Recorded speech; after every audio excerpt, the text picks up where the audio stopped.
Olá, sejam muito que bem-vindos ao nosso podcast Lentes do Crime. Eu sou a Emanuele Lopes e estou aqui com o nosso professor Benato. Hoje a gente vai discutir sobre as IAs dentro da empresa.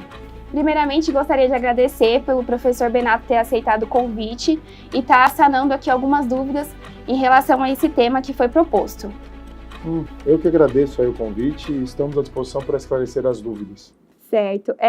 Professor, como a implementação de IA pode ajudar a otimizar processos no seu negócio e quais as possíveis implicações trabalhistas que você deve considerar ao substituir funções humanas por tecnologia? Olha, eu acho que impactar o negócio, o advogado hoje que não utilizar a inteligência artificial, ele vai sair do mercado. Eu sempre falo isso. Mas você não pode substituir 100% a força humana pela IA. Eu acho que ela acaba desburocratizando algumas partes, por exemplo, ele faz algumas pesquisas para mim, ele elabora algumas minutas, mas a parte do dia a dia é insubstituível, pelo menos ao meu ver. Então eu entendo que ela é um apoio, mas ela não tem que ser o único apoio. Eu acho que até porque estamos acompanhando várias IAs que erram as pesquisas, inventam dados, então eu preciso do apoio humano, primeiro para fazer essa conferência. E segundo, eu acho que a forma de escrita e a forma de sentir o que a parte contrária tem ao seu cliente, ou até mesmo ao ex-adverso, faz parte de um trabalho humano. Então, acho que a parte burocrática, envio de boletos para cliente, envio de contratos, a parte financeira, ela vai ajudar muito. Mas eu acho que a parte intelectual, eu ainda opto pela parte humana, né? E quanto à demissão em massa, eu não entendo que a IA vai demitir em massa. Como eu falei, eu entendo que ela vem para um apoio, ela não vem para uma demissão em massa. Certo. A automação e o uso de IA em sua empresa podem gerar economias, mas também podem levar às questões de requalificação e realocação de funcionários. Como você pode garantir que as leis trabalhistas sejam cumpridas nesse processo?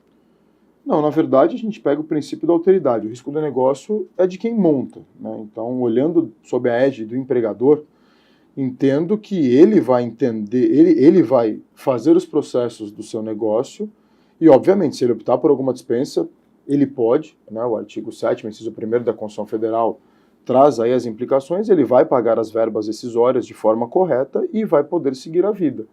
Obviamente, ele tem que olhar também ele tem que entender, na verdade, que a inteligência artificial ela não pode ser o único método de um escritório ou de um negócio. Ela vem otimizar, como eu falei, ela otimiza. Talvez partes burocráticas a gente corte com a inteligência artificial e, obviamente, talvez pegue um cargo ou outro. Mas eu entendo que o empreendedor ele vai fazer essa conta. Até porque a inteligência, um bom sistema hoje também não é gratuito. Então você vai colocar essa coisa num papel, num lápis e falar, olha, eu preciso desse lado humano, eu preciso desse lado da inteligência. Mas a lei trabalhista em si, se ele cumpre as normas para com seus empregados, ela não é afetada.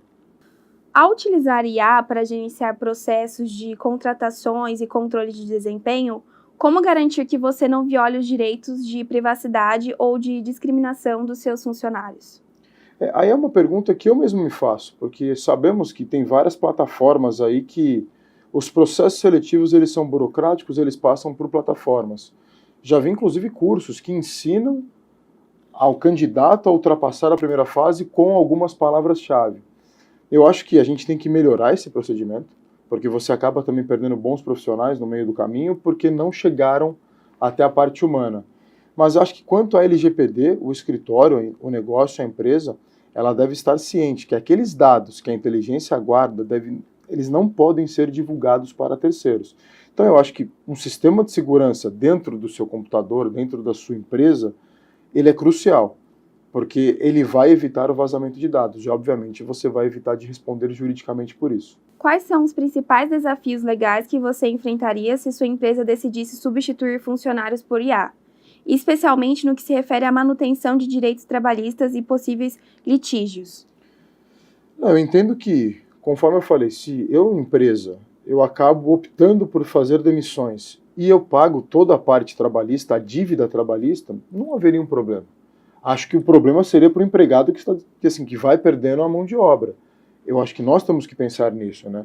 É por isso que eu sou totalmente contra essa implementação de 100% de uma inteligência artificial e deixar o ser humano fora dessa coisa. Mas eu acho que quanto à implicação, basta que o empresário, se ele tem como pagar as quitações, os negócios, ele não vai ter impacto, pelo menos no âmbito trabalhista. A gente pode citar a reforma trabalhista de 2017, ela traz aí ela equipara no artigo 477 as dispensas coletivas em dispensas individuais. Ou seja, desde 2017 o empresário ele pode fazer demissão coletiva. Ele pode demitir em massa desde que ele pague os direitos que os empregados têm dentro da empresa. Então, quanto a essas implicações, se o empresário tem dinheiro, não tem nenhuma implicação. Mas, passando do ponto de vista legal e jurídico, a gente passa para o ponto de vista do próprio ser humano, né, e do valor social do trabalho. A Constituição Federal traz, né, dentro de seus princípios, o valor social do trabalho. E parece que a gente para de cumprir a Constituição Federal em prol apenas de uma inteligência ou de um lucro. Não teria dano moral? Tipo, me demitiram por conta de uma IA. Não, entendo que não. Até porque o empresário, vamos ser honestos, ele jamais vai falar isso. Ele não vai falar que foi pela IA, ele vai falar que é uma reestruturação empresarial. No fundo, ele pode falar. Você pode saber, descobrir que é uma IA, mas o ônus da prova é seu. Aí você vai numa reclamação trabalhista e fala, fui substituído por uma inteligência. Não, eu reestruturei o escritório.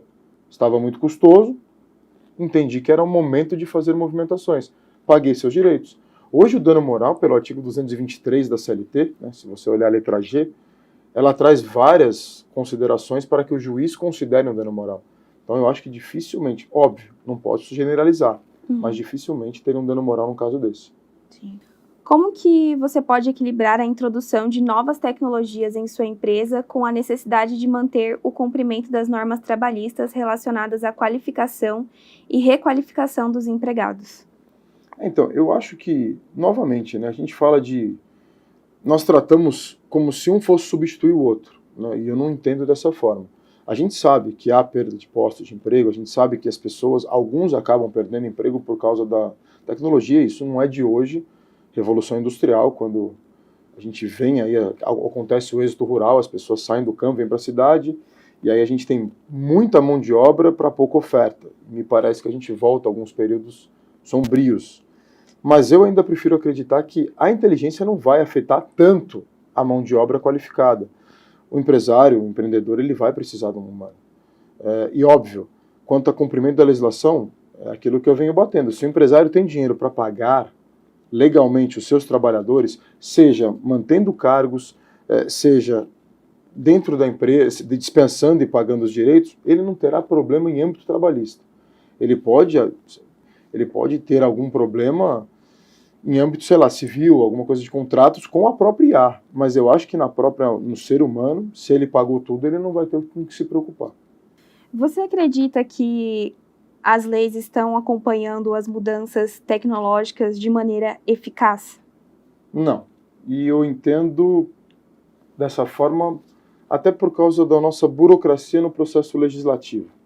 Nós temos um Congresso Nacional composto por 513 deputados, 81 senadores, e há todo um trâmite dentro dessa casa.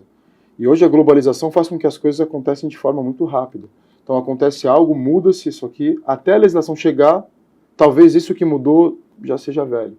Eu cito, vamos pegar o Marco Civil da Internet, é a nossa lei aí maior ainda hoje da internet, enquanto o Congresso discute a regulação de redes, e ela já é uma lei antiga e tem necessidade de ser alterada.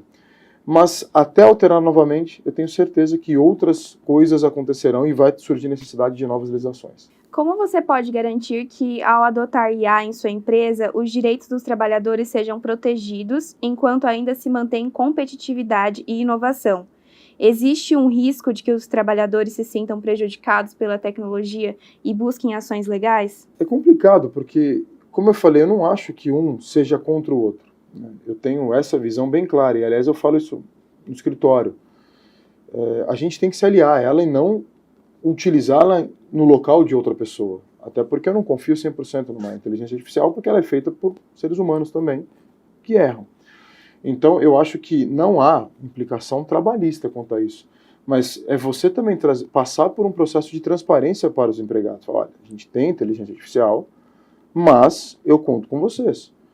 Eu preciso do trabalho humano tanto quanto eu preciso de um trabalho da inteligência. E talvez eu esteja te ajudando, facilitando alguns processos para que você na parte, por exemplo, do escritório, que é o intelecto, possa desenvolver. A questão de gerar guia, petições mais simples, assim, juntada de guia de depósito recursal, ela pode ser uma aliada. Mas a parte intelectual, a competitividade é contigo. Eu preciso que você faça isso para mim. E eu ainda acredito que o ser humano é muito diferente em relação ao IA. Muito obrigada, então, professor, por ter compartilhado a sua opinião e tirado as nossas dúvidas em relação à IA dentro de uma empresa, né? Como ela afetaria a empresa nisso, ou se não o trabalhador. E agradecer também pela sua presença. E é isso, até o próximo podcast. Obrigado contem comigo.